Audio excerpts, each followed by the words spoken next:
The top stories tonight in Y News. A lawmaker from House of Representatives affirms the envisioned timeline for the ratification of constitutional amendments through the People's Initiative. Senator Jinggoy expresses hope for a favorable decision on his plunder case before the Sandigan Bayan. The Philippine National Police announces that Police Major Alan De Castro, the prime suspect in the disappearance of beauty queen Catherine Camilon, has been officially dismissed from the police service.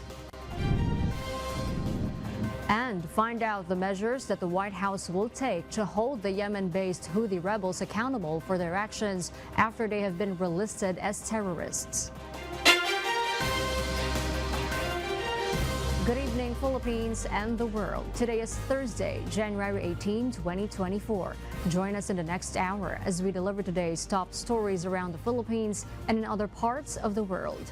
We are also seen in 1,935 satellite monitoring centers nationwide and via live streaming worldwide through the UNTV News and Rescue social media channels. I am Harleen Delgado. First in the news. A distinguished representative from the lower house of Congress has officially affirmed that the envisioned timeline for the ratification of constitutional amendments through the People's Initiative is set for July 2024. Dante Amento tells us why. Albay 2nd District Representative Joey Salceda revealed on Thursday, January 18, that the proponents of the People's Initiative to amend the 1987 Philippine Constitution explained they want to have the plebiscite to ratify the amendments by mid of 2024. Salceda did not disclose the names of personalities behind this move for charter change. As far as it was explained to me by the proponents, they want to hit it before July. Salceda further said he had also an advance information that the target timeline for certification or ratification of the proposed amendments by majority votes cast in a plebiscite would be in July. I know that July is a timeline, but why do I have to confirm something that I already know? That's what I'm saying. I offered the word July. I did not refer to somebody's documents. Meanwhile, the Solon admitted about 20 legislative districts have been challenged to secure 3% signatures as one of the main requisites for People's Initiative. However, Salceda also refused to give specific areas. The name of the province is I can't. You must remember that these are district-based. Okay? So that's why you can imagine when you refer to a certain district as the district of a particular congressman. The Commission on Elections, or COMELEC, clarified that even one legislative district would not reach the 3% required signatures. The proposed People's Initiative would be a failure. Kinakailangan para manalo yung yes. Ibig sabihin na gusto talagang baguhin yung saligang batas o yung parte ng saligang batas, dapat po majority of the votes cast. Ang ibig sabihin po niyan, 68 million po ang ating botante, 50 million po ang bumoto halimbawa. Dapat po 25 million plus 1 ang nagsabi ng yes upang maaprubahan o mapagsang-ayunan yung pagbabagong yan sa ating saligang batas. Dante Amento, UNTV News and Rescue. We serve the people. We give glory to God. A lawmaker believes Solons in the lower house will not succeed in pushing for amending the charter through People's Initiative. This comes in the middle of alleged signature buying for a petition to make the Senate and the House of Representatives vote jointly in amending the Constitution. Senator Jinggoy says President Ferdinand Marcos Jr. himself already called the People's Initiative as too divisive. He also urges those behind the alleged bribery under the guise of People's Initiative to stop calling the act as a way of deceiving the people. I don't think they will prevail. They will not succeed. They have to take the cue from the president. Ano ba gusto nila? Tanggalin kami? Buwagin kami? Hindi naman kami papayag dahil mawawala na check and balance itong gobyerno ito. He also supports the move of Senate President Juan Miguel Migzubiri to push for amending the economic provisions of the charter. However, Senate Minority Leader Aquilino Coco Pimentel questioned the move of the Senate leadership and its apparent dance to Chacha. Nakakagulat lang, parang na-fast track yung kilo sa Senado. So, sana hindi kami act ng ganyan, parang knee-jerk reaction na parang kaming na-hostage sa isang sitwasyon na napa-chacha tuloy. Ang alam ko, ayaw ng Senate sumayaw nung chacha, pero nung tinugtog na yung music ng chacha, pinalakas yung volume, napasayaw din pala. In alignment with the recent legislation signed by President Ferdinand Marcos Jr., the Bureau of Internal Revenue is committed to streamlining tax payment transactions, aiming to make the process more accessible and user-friendly for the public. Employing a friendly and approachable strategy, the Bureau continues its efforts to remind the public about their tax obligations. Jed Neresina will tell us why.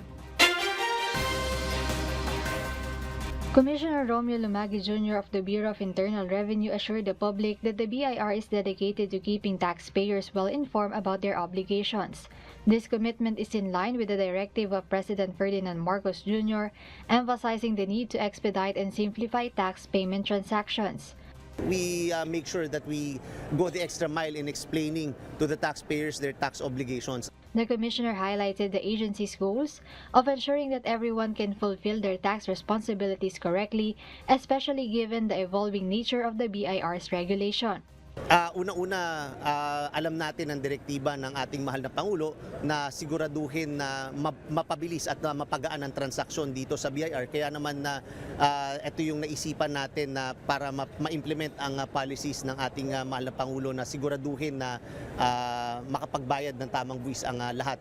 Friendly approach kasi na iniintindihan naman natin na ang tax ay napakakomplikadong proseso, kaya naman hindi ganun kadaling intindihin. He emphasized that non-compliance would not be taken lightly, revealing that a fine ranging from 1,000 to 50,000 pesos would be imposed on those who fail to meet their tax obligations. Siguro bigyan natin ng mga 3 buwan, yan, makakabalik tayo para naman ma-check natin kung nag-comply na sila.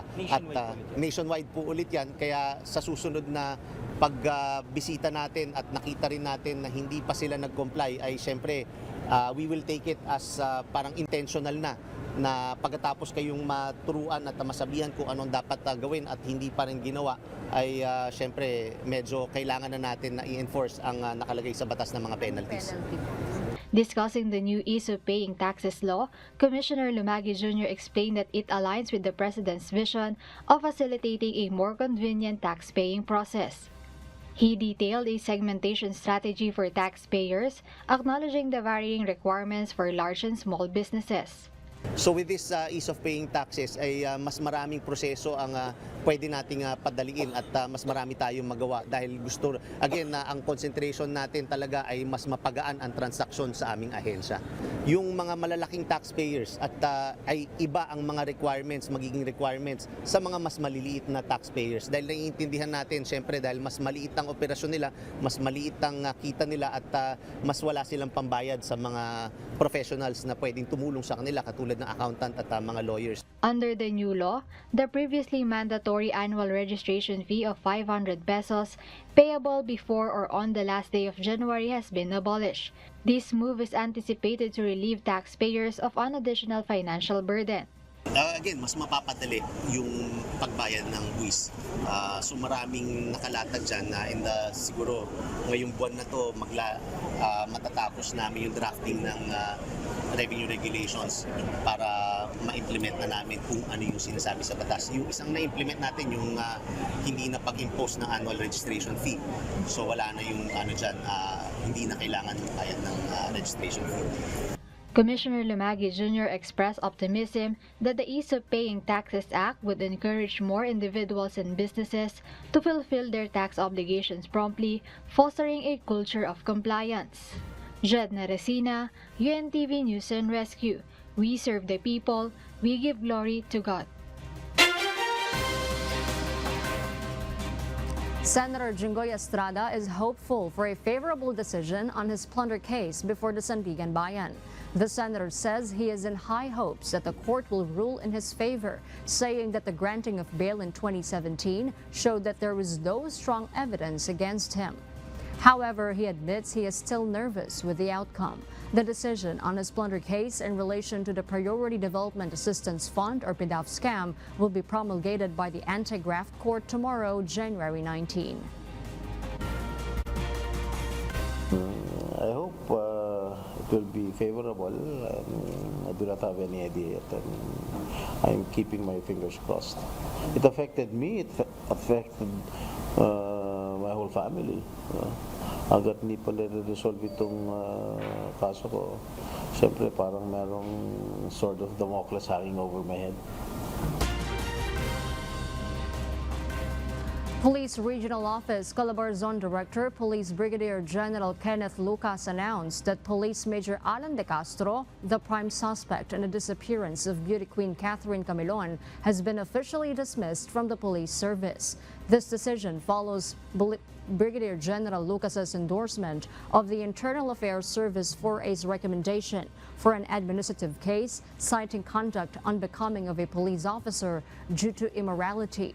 Brigadier General Lucas emphasized that De Castro was found guilty based on the overwhelming evidence against him. All the evidences were gathered from the affidavit from the friend of Miss Camilon. Ito yung kasama niyang contestant sa beauty pageants.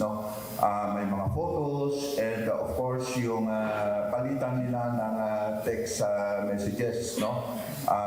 Merong parts doon na pag hindi nagkakaintindihan itong si Major De Castro at itong si Catherine, doon nagsusumbong itong si Miss Camilon doon sa kaibigan niya. With this dismissal, De Castro is no longer a police officer and is no longer under restrictive custody. In response to the announcement, Catherine Camilon's mother, Rose, expressed her satisfaction with De Castro's dismissal. However, she also conveyed concerns about their safety. Despite these worries, Lucas reassured the Camilon family of their safety, affirming the commitment of the police force to protect them.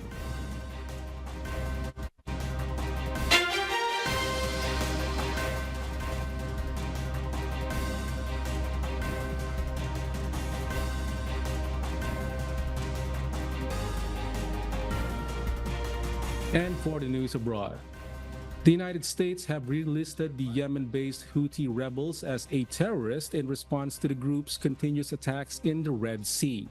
Houthis, however, confirmed that its operations will continue despite Washington's move. Olga Chilian tells us the details live. Yes, Paul, good evening. Good evening, Joselito. Washington has designated the Yemen-based Houthi rebels as specially designated global terrorists following Houthis' continuous attacks in the Red Sea and Gulf of Aden that has disrupted global commerce. The group's designation as SDGT would mean cutting down its funding and restrict access to financial markets, but would not hamper humanitarian efforts to Yemen, which relies on the U.S. for food imports and humanitarian aid. White House National Security Advisor Jake Sullivan stated that putting them back in the terrorist list will hold them accountable for their actions. Houthis' attacks in support of the Palestinians have led to serious concerns that fallout from the Israel-Hamas conflict could destabilize the Middle East. Former United States President Donald Trump's administration put Houthis on the terrorist list, but the United Nations had feared the interruption of humanitarian efforts in Yemen as a grave consequence of the sanction. In 2021, U.S. Secretary of State Antony Blinken then revoked the designation. Now, the Yemen-based rebel is back on the terrorist list as a specially designated global terrorist, but not as a foreign terrorist organization. The latter involves stricter prohibitions. Houthi spokesperson Muhammad Abdusalam stated the group's operation will continue despite Washington's move to impede their operations. Sullivan also stated that the Houthis' designation will immediately be reevaluated once attacks in the Red Sea and Gulf of Aden cease. Back to you, Joselito. Thank you, Paul Gatchalian, reporting live from New Zealand. North Atlantic Treaty Organization, or NATO's Chief Military Committee, Dutch Admiral Rob Bauer, emphasized the need for a warfighting transformation within the alliance during a two-day meeting in Brussels. He urged public and private entities to adapt to an unpredictable era, contrasting it with the past when circumstances were more foreseeable and controllable. The call for transformation stems from the evolving security landscape, particularly following Russia's 2022 invasion of Ukraine. Admiral Bauer stressed the necessity of expecting the unexpected and prioritizing effectiveness in face of uncertainty. Notably, his comments coincided with challenges in securing military aid, subject to political debates within the United States and the European Union. Despite these hurdles, Bauer assured continued NATO support for Ukraine, emphasizing the global significance of the conflict's outcome. Ukrainian President Volodymyr Zelensky expressed concerns about Western hesitation in backing Kiev, suggesting it could prolong the conflict with Russia for years. German Chancellor Olaf Scholz criticized EU allies for insufficient support and urged increased efforts. While facing opposition, Scholz remained confident in securing approval for the proposed €50 billion aid package and an upcoming emergency summit on February 1. The EU's failure to reach an agreement in December, attributed to Hungary's opposition, highlights ongoing challenges in fostering unified support for Ukraine. In Taiwan's airspace, Chinese Air Force planes engaging in joint combat patrols with Chinese warships are under investigation by the country's Ministry of Defense. This significant military activity unfolds following the recent elections in the country. RK Llorca will give us the details live. Yes, RK? Yes, Joselito, on Wednesday, January 17, Taiwan's defense ministry reported the detection of 18 Chinese Air Force planes engaging in joint combat readiness patrols with Chinese warships around Taiwan. This marks the first major military activity following the recent Taiwanese election. China, asserting its sovereignty claims, has regularly deployed warplanes and warships to the region over the past 4 years. The Taiwanese military responded by sending its own forces to monitor the situation and activating air defense systems. The Defense Ministry emphasized that the security and prosperity of the Taiwan Strait region are interconnected with global development and stability, urging all parties in the region to share the obligations and responsibilities in maintaining peace.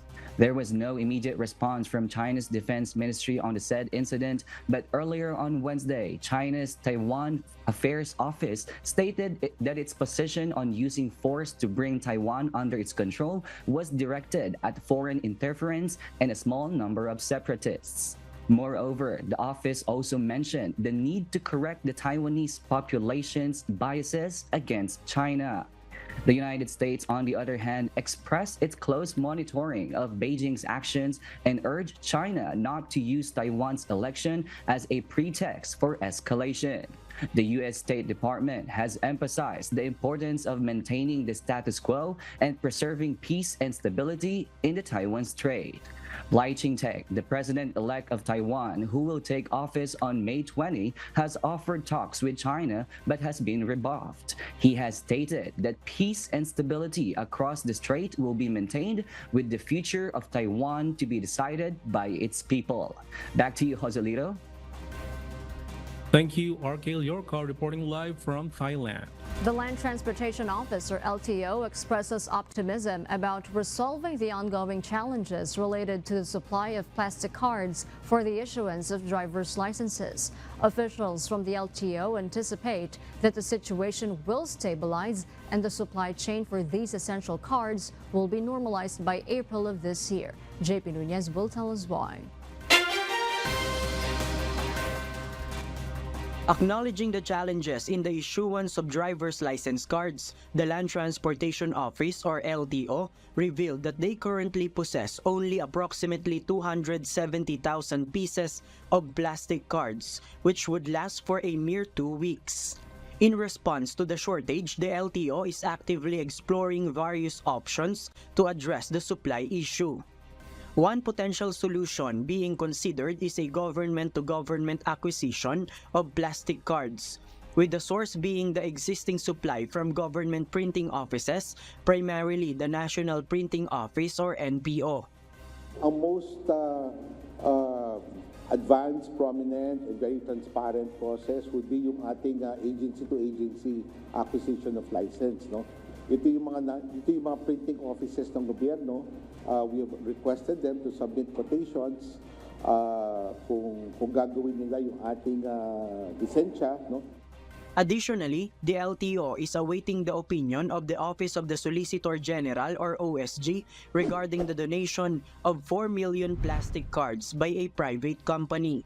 Assistant Secretary Vigor Mendoza, chief of the LTO, emphasized that the Department of Transportation is keen on ensuring that the donors' intentions are transparent and they cannot interfere with the distribution of the donated supply.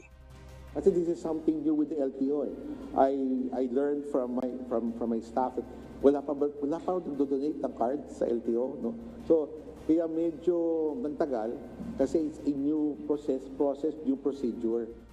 Expressing optimism, the LTO anticipates that the supply of plastic cards will stabilize by April of this year. To mitigate the impact of the shortage, the validity of license cards that expired last year has been extended until April 2024. However, the LTO discourages further extensions, citing the challenges associated with the supply chain. Yung April na target natin, tingin ko di na tayo abot doon. JP Nunez, UNTV, News and Rescue. We serve the people, we give glory to God. Amid the persistent gastroenteritis outbreak in the summer capital, the City Council is taking proactive measures by drafting a safe water ordinance. This proposed legislation aims to enhance the management of the production and distribution of drinking water in the city, addressing the pressing need for a comprehensive approach to water safety. Grace Flores details why. Baguio City Councilor Betty Tabanda, lawyer and chair of Committee on Health and Environment, said ordinances that regulate water need updating, including the city's water code or ordinance number 13, which put up a local committee that monitors the quality of drinking water and a task force that oversees how water services heed the standards for potable water. The mayor acted on recommendations made by government doctors following the unusual surge of diarrhea and acute gastroenteritis in the first days of January. We will have a drinking water code, pero mayor suggests instead of drinking water, it will be safe water code. Kasi yung water code includes in the rivers, everywhere, and we need one specifically for drinking. So it should be a safe water ordinance. These elements are waterborne diseases often triggered by contaminated water or food preparations with poor hygiene. Cases peaked on January 8 and January 9 when patient numbers rose to 500, but hospitals and clinics have seen reported a decline. When the city opened a health portal last week to allow people to self-report their conditions, the number of suspected patients shot up to over 3,000. Ito, part of our, sabi ko nga, these are learnings to us. Learnings, pag-aaral, na paggagawin na namin yung safe water ordinance, ito incorporate namin lahat. At titingnan din namin yung aming sanitation code kung ano pa mga kailangan i-revise doon, i-amend. Deep wells operated by the Baguio Water District, which serve downtown Baguio, have been cleared by laboratory tests for coliform or E. coli. Magalong added when the situation become normal, they will next study this along with investigating the companies and the responsibles, including restaurants owners, food establishments, as well as delivery services and other profitable entities of negligence or failure. I-require ko na yan. Isa sa mga nakita namin Nakita namin, hindi sila nagme-maintain. Marami sa kanila hindi nagme-maintain ng records ng kanilang mga transaction, logs, ledgers, wala. Another is, marami sa kanila hindi pala ni-register yung mga trucks nila. No? Tapos, kulang ng sanitation permit yung mga personnel nila. Grace Flores, UNTV News and Rescue. We serve the people, we give glory to God.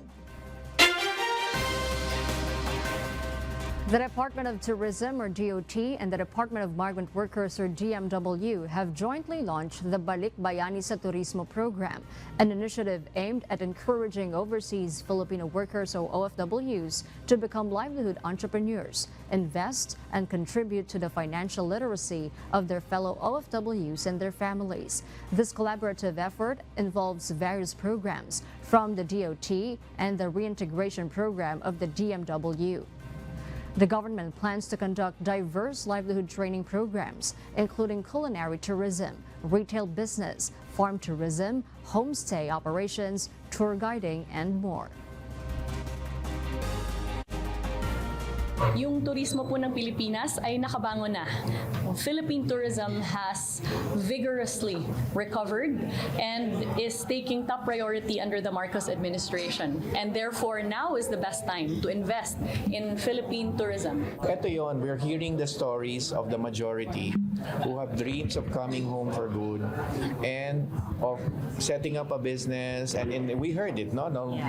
Yung testimonial nila, yung isa may intervention ng DMW OWA pag-uwi, and then lumago yung negosyo. Now, as for the distress, the resources are there definitely. No, I mentioned to the tune of around 200 million at least ang devoted to the returning distressed workers in terms of livelihood. No, I'm talking about resources ng DMW and OWA. But we need to harness the opportunities given to them. So training. They need to know kung ano yung kakayanan nila dito sa programang inilunsad ngayon. For instance, yung homestay program. The DOT is actively promoting investment and participation in the tourism industry by OFWs, especially considering the sector's recovery post-pandemic. Naka-employ na po yung turismo ng 5.35 million Filipino tourism workers at just in 2023, naka-generate na po tayo ng 482 billion in international visitor receipts.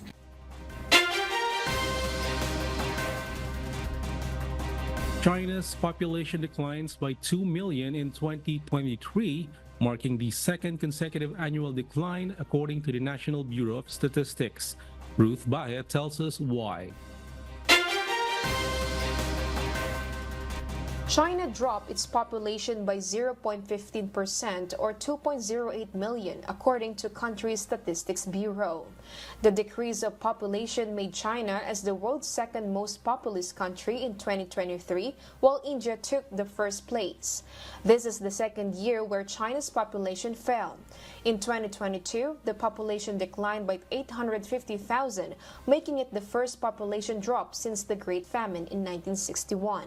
According to experts, a factor that contributes to the decline of population is the birth rate record low of 6.39 births per 1,000 for the same year, which is the result of the decades-long implementation of one-child policy, youth unemployment, and the fall of wages for white-collar workers.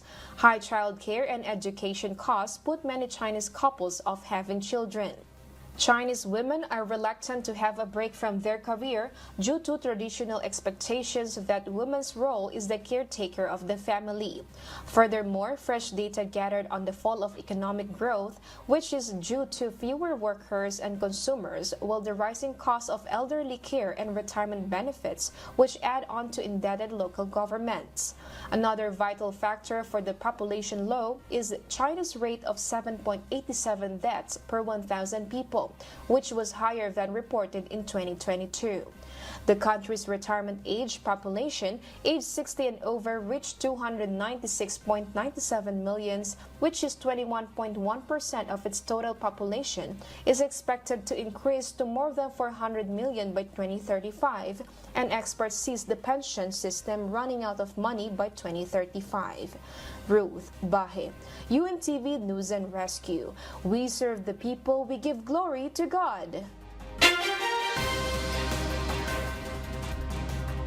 And those are the reasons behind the news in other parts of the globe. I am Joselito Liquido, live from Malaysia. Good evening.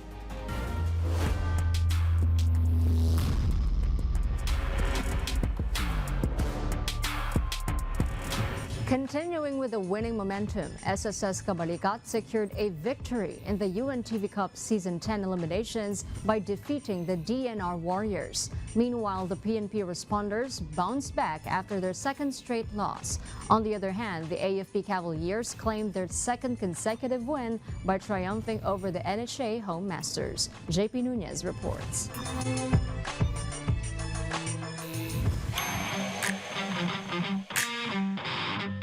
Hawk the ball already. With 10 points, he has almost outscored the entire DNR. Martinez, binabatian again. In the ongoing second-round eliminations of the UNTV Cup Season 10, the SSS Kabalikat continued their winning streak by defeating the DENR Warriors at Paco Arena in Manila. The Kabalikat team showcased a strong offensive performance from the start, led by Listian Amparado with 10 points in the first quarter, establishing a commanding lead of 27-8. Carlito Quiambao contributed 12 points in the second quarter, solidifying SSS dominance over DENR with a halftime score of 50-23. Despite Melvin Bangal's efforts for DENR in the third quarter with 14 points, the well-distributed offense of SSS maintained a substantial lead of 71-51. In the last quarter, SSS prevented any comeback attempts from DENR, sealing their victory with a final score of 99-83. Listian Amparado with 24 points, 3 rebounds, and 8 assists earned the title of Best Player of the game, while Carlito Quiambao contributed 16 points, 3 boards, and 1 each of assist, steal, and block. Nagkaroon talaga kami ng sistema. Ever since nung game na dumating din sila Coach Tubit, naglagay kami ng sistema. Hanggang sa natutulog kami, yun ang dapat na nag-run na play sa utak namin hanggang sa loob ng court. So yun lang, in-execute lang namin ng tama ang plays. Tapos inalam namin kung sino yung mga shooters nila, yung mga gunners, para at least makapag-adjust kami sa depensa namin. Hindi ko na inisip yung spray na yun, basta iniisip namin manalo. At yun, ibigay lang namin yung best namin sa team sa SSS. This marks the 4th consecutive win for SSS, bringing their record to 5-4, while DENR now stands at 6 wins and 2 losses.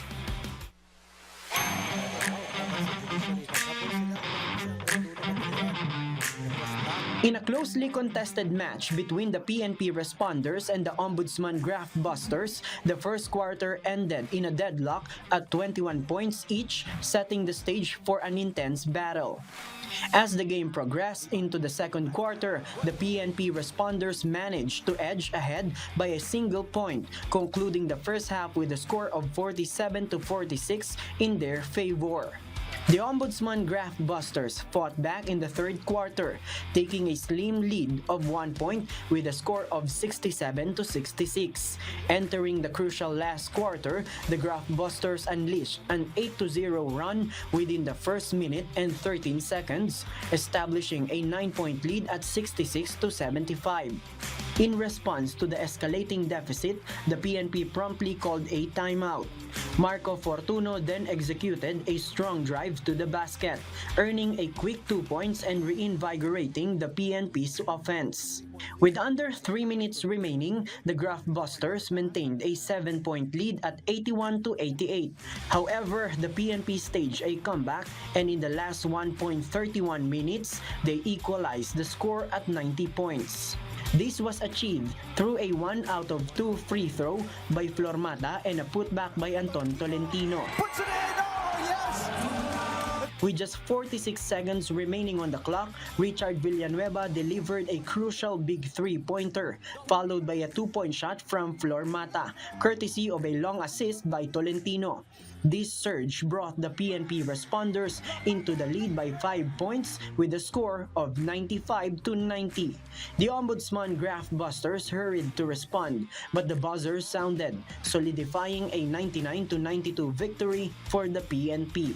This triumph served as a resilient comeback for the responders, who had faced defeat in their previous 2 games. This marked the second loss for the Ombudsman Graph Busters in the league, despite their previous 5 victories. Richard Villanueva, with 14 points, 2 boards, 3 assists, and 1 each of steal and block, was hailed as the best player of the game. Marco Fortuno also made a significant contribution with 22 points, 3 rebounds, 1 assist, and 2 steals. Sabi ni Coach, ibigay lang kung ano yung best mo. Ayun niya, every minute, kailangan, bigay mo lang hanggang kahit mapagod na mapagod. Talagang nag-focus kami sa dalawang guard nila, si Laja at yung left-handed. So, ang sabi ni Coach, inimit lang namin yung score nila. Then, yun lang. Tapos yung pinaktis namin talaga, wala kaming offense, puro defense lang yung past few weeks. Yun lang pinagkaroon namin, puro defense.